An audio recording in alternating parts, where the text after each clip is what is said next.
Alright, so the first of the lessons on the stuff that's associated with the class, but there's a little, more of an extension, is we'll look at the idea of aliens. This is kind of neat because it looks at both ecology and astronomy, because what actually, could set up the conditions that an alien could actually exist, and could they visit us? So, an alien is defined as something related or denoting beings supposedly from other worlds. So, extraterrestrial, not from our terrestrial Earth. To clarify right from the start, there is no evidence of any life outside of our Earth, okay? Nothing yet. There are some hints that it might be possible. There is no conclusive evidence right now that we know. As far as we know, we are the only planet that has living things anywhere in the universe, okay? There are hints that there could be others, but we haven't discovered any yet. So, the first question is, can it exist? Well, yes. The raw materials for life as we know it, hydrogen, oxygen, carbon, nitrogen, phosphorus, are abundant in most star systems, and even the combinations of those molecules that lead to life, things like amino acids, we've actually found in space, complex amino acids. Again, they could form naturally. We don't know that they were formed by something alive. But the point is, if the building blocks are there, there's nothing preventing it from life from occurring. So to figure it out, we have something called the Drake equation. Now, this is a math equation, but it's a hypothetical one, okay? We actually don't know all the numbers yet, okay? We guess at the numbers, and that gives us an idea, starting with the things that we know for sure, and moving to the things that we're really not sure of, and that could tell us how many technologically advanced societies there would be for us, aliens, for us to visit. So it basically is a number of factors created by a guy named Drake. And there's a lot of discussion among scientists about what numbers we should plug in. And as I said, we're getting better at even, since I've been teaching, we now know some of these numbers a lot better. So the first one is the rate of star formation. We know this pretty well. There are about 200 billion stars in the galaxy, so we estimate about 1.5 new stars formed per year. So that number's pretty big. There's a lot of stars available for life to appear. The next is, well, if there's a star, are there planets? Now, we guessed about this one when I started teaching. Right now, we actually think it's close to 1.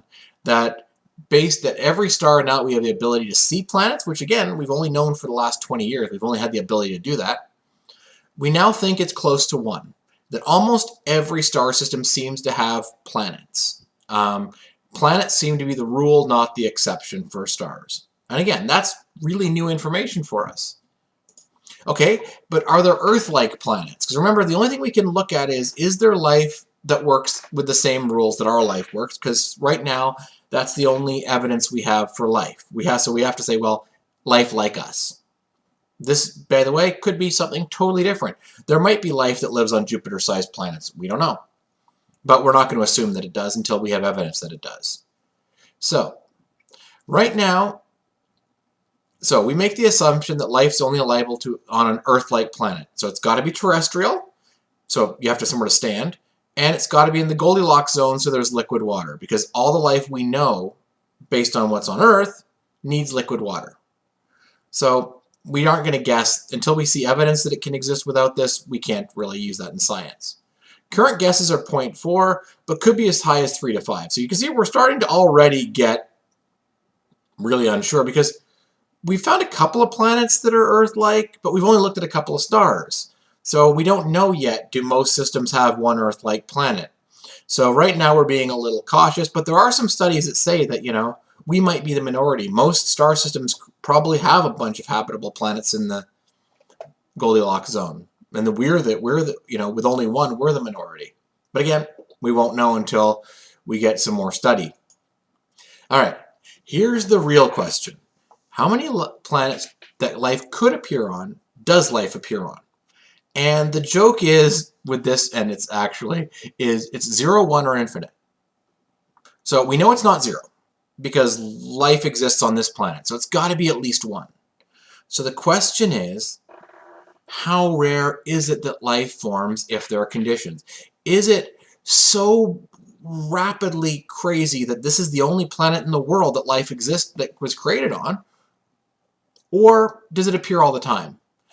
Because there are 200 billion years in the galaxy, and there are billions of galaxies, if we find life has existed anywhere else, okay, it's got to be infinite. Because there are so many stars that if there's even the slightest probability that life will form other than anywhere else, it probably forms all over the place. Because just literally the number of stars there are in the sky, the math very quickly gets close to an infinite number, even if life is extremely, extremely rare, as long as it's not just us. So that's why finding evidence of life anywhere else, even in our solar system, would be huge. Because if life independently could develop at 2 different places, it's everywhere. The next ones are Fi, Fc, and L. These are the ones that we just basically have to guess at because we honestly don't know. How many planets that develop life develop intelligent life? Again, this could be 0 to 1 because is intelligence such an evolutionary advantage that you'll eventually get to it? Or again, are we totally unique in the fact that we are the only intelligent race in the universe? Is it rare? We don't know that because, again, we only have Earth to look at. So right now we know it could be between 0 and 1, depending on whether you consider us intelligent or not. FC is how many of those intelligent races choose to communicate. Do they actually send out radio signals to communicate with us? Do they send out, this is information like on the giant compact disc that we sent out with the Voyager probe with all sorts of information about Earth, including where we are, how to contact us. And then there's L. L's kind of a depressing one. It's how long after you get the ability to communicate do you survive as a civilization and still keep the ability to communicate before you wipe yourself out? Again, we don't know. We know for Earth, it's about 90 years and counting. We've been broadcasting with enough strength to get our signals into space since about 1930. Hopefully they're not watching that broadcast because it's Hitler opening the Berlin Olympics. Or at least if they are watching that, hopefully they watch a little longer and see how that turned out for us. So right now, we're at 90 years and counting.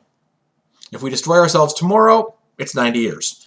If we keep going longer, it could possibly be, into the thousands or millions of years. We don't know how advanced a civilization can actually get because, again, we're all we know. So you multiply all those numbers together, and it tells you the approximate probability. And it's all over the mark. So there could be billions of intelligent races out there. There could be one, and it's us. Both are kind of important to know because either we really have to take care because we are the race that needs to seed the universe with life, or we're not that special. We're one of millions, and we can learn from them. Even, there might be species that are so much more intelligent than us that, have already solved the problems we're looking at. So we don't know. Okay, UFOs. UFO stands for Unidentified Flying Object. It is something someone has seen in the air that we cannot identify what it is. It does not mean it's an alien. It just means that we don't have enough data to know what it is. Okay, most are eventually figured out to be weather balloons, aircraft, weather. When we get enough information, most of them get collapsed. The ones that haven't are simply because there just isn't enough information to figure out what they actually were. But were they aliens? No. And it's Einstein's fault. Under Einstein's relativity, nothing can go faster than the speed of light. There's a galactic speed limit, and it's 3 times 10 to the 8th meters per second, or 188,000 feet per second. That's it. You can't go faster than that because it would require an infinite amount of energy under this theory of relativity. What does that mean? Well, it means that traveling in space isn't really that useful short term because it would take 4.2 years just to get to the nearest star. So assuming there are aliens at the nearest star, if they're coming to visit us, it's a 4.2 year trip one way. So why would an alien travel for years or lifetimes to buzz cornfields and probe people? Probably they wouldn't. This is the biggest problem with aliens. Unless we can figure out a way around this Einstein speed limit, we're probably not going to make contact with them within your lifetime. unless they are really, really, really close and are on their way right now. But again, why would a UFO travel for years just to buzz a cornfield and not make contact?